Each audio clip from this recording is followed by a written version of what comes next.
Hi, I'm Jenny from the Missouri Star Quilt Company. I want to tell you about something that happens in our industry that I've never seen happen anywhere else.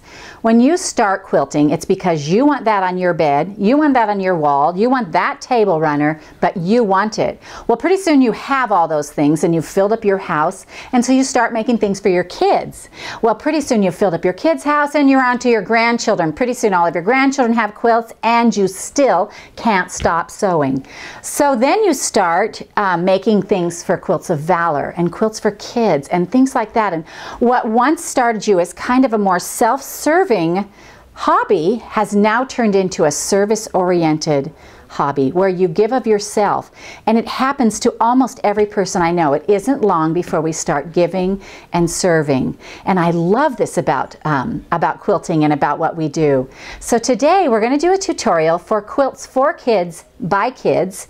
There's a group of kids in Nebraska who want to make these Quilts for Kids kits for preemies. And so we're going to go through that whole thing with them. This is how you're going to get these little packages of material. They're going to come in this little pack and everything's going to be ready for you.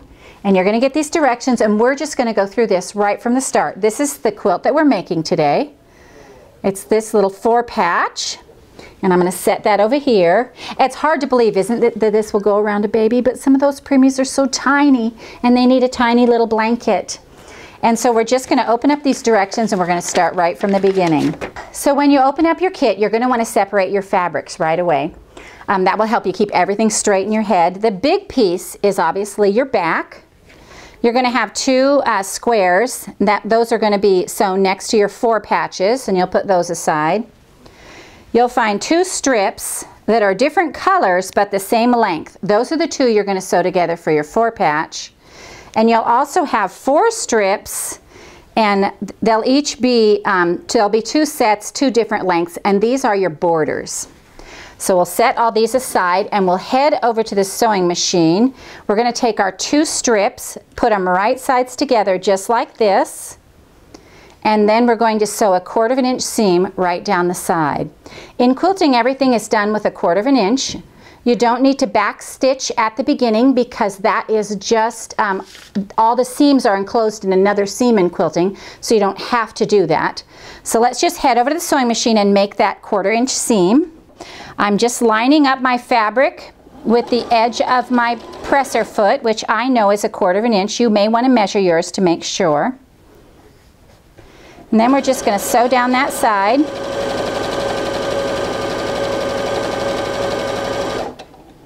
And that's one of the things to remember with quilting, is that if you have a machine and you can sew a straight seam, you can make a quilt.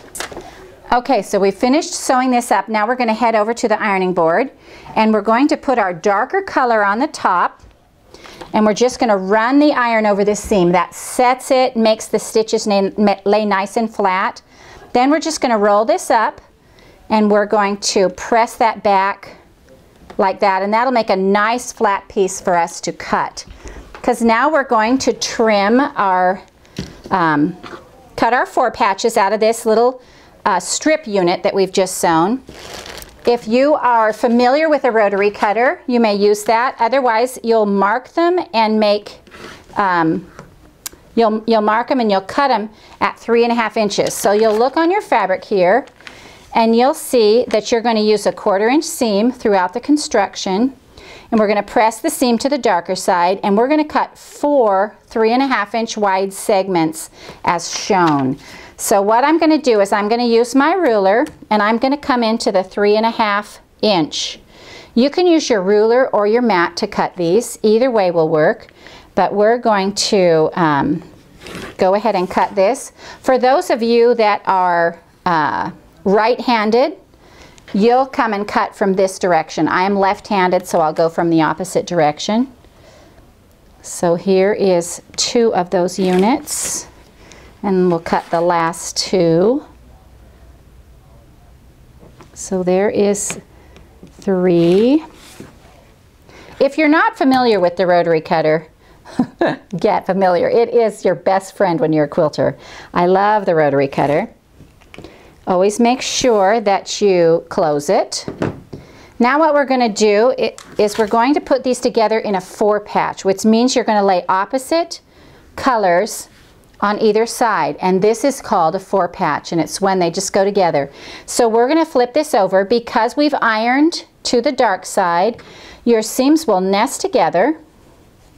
One seam will go this way, one seam will go that way, and you'll have a nice flat junction. So we're going to go ahead and sew these 4 patches. Again, 1/4 inch. Whoop, I started off a little fast there. I'm the pedal to the metal girl, racing. And before I take that out, I'm going to go ahead and do the same thing with this one. Lay it down so that you can see them together. Flip it over.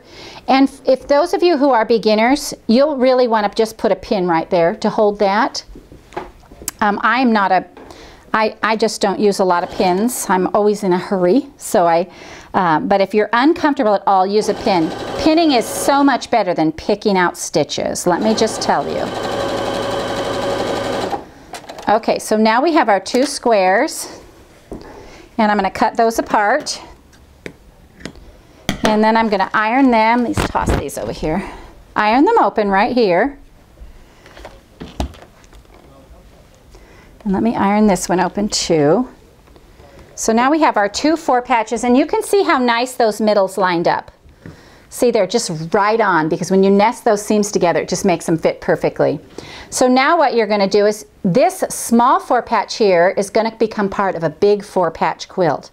So now we're going to lay out our big squares. They should be exactly the same size as your little 4 patches.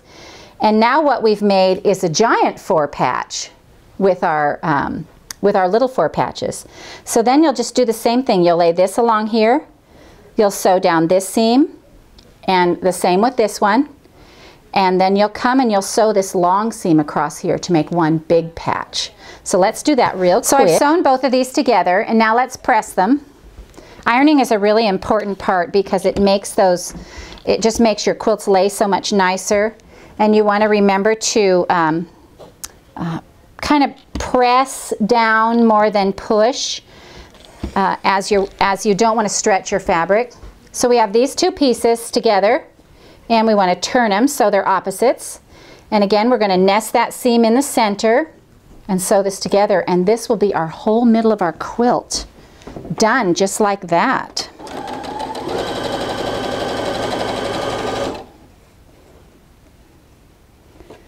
All right, let me make sure that's lined up.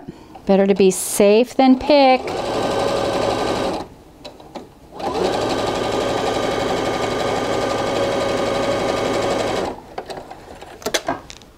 All right, so let's see what we got here. Here's our whole little quilt top right here. I'll give it a quick press. Make sure these are laying the way I want them to.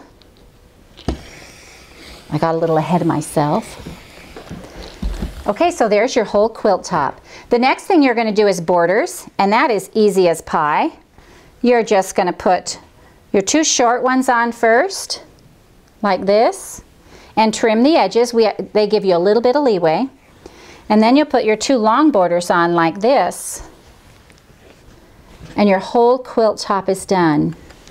So now I've got this quilt all sewn together and trimmed, and it's time to put the back on. For these little preemie quilts, we don't need batting, we just need the back. So what I'm going to do is I'm going to lay out this back piece like this, and I'm going to put this quilt piece on top, and then I'm going to pin it so it stays in one place.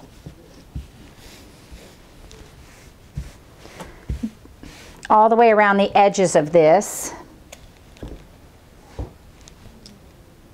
Because what you're going to do now is you're going to do a 1/4 inch seam all the way around this outside, and you're going to leave 1 6-inch opening on one side of the quilt, and that's so that we can turn it inside out. So let me go ahead and pin that all the way around. Get my pins here. All right, so now we're going to go to the sewing machine, and again we're going to use our 1/4 inch seam and sew all the way around. So when you get to these corners, I'm pretty good at guessing, and you can pivot and turn. you know, make sure that you're that you still keep with your 1/4 inch. You also don't want to sew over your pins. I have a terrible habit of doing that, but it's not good. They could break and cause damage to your machine and, you know, perhaps an eye or something. So now we're going to take all these pins out and we're going to trim this around the corners, around the edges, because we want to turn it. So we're just going to trim this off, make a nice, we only have to trim on these 2 sides. Oops, I'm off my little mat right there. There we go.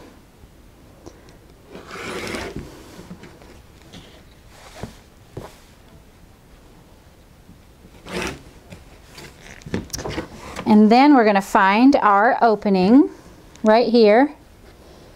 And what I like to do before I do any of that is I like to kind of flatten off these corners a little bit, because it'll make so there's not so much fabric in the corners. Make sure you don't cut into your seam at all. And then we're just going to turn this right side out right here, and I kind of use my finger and push out those corners. And it all just goes into kind of a ball, and then it starts appearing. And the next thing I like to do is I like to iron it so it's nice and flat. You will hand sew this opening closed right here. And I like to iron that down also, so that's a seam. So now that you've got this all pressed and it's nice and flat, what you're going to do is machine quilt on top. And that mostly just involves stitching in the ditch. And what stitching in the ditch means is that wherever a seam comes together, that's your ditch line. And you're just going to sew right along those lines. Now really, when you're machine quilting, you can do anything you want on the top of here. But I like to stitch in the ditch, and so I just go along with my sewing machine and do that. And that is the quilting part of this. It's just that easy. You can do it on your home machine. So I hope this helps you out in your projects with quilts for kids, by kids, from the Missouri Star Quilt Company. So now that you've got it all pressed and nice and fat, I mean flat.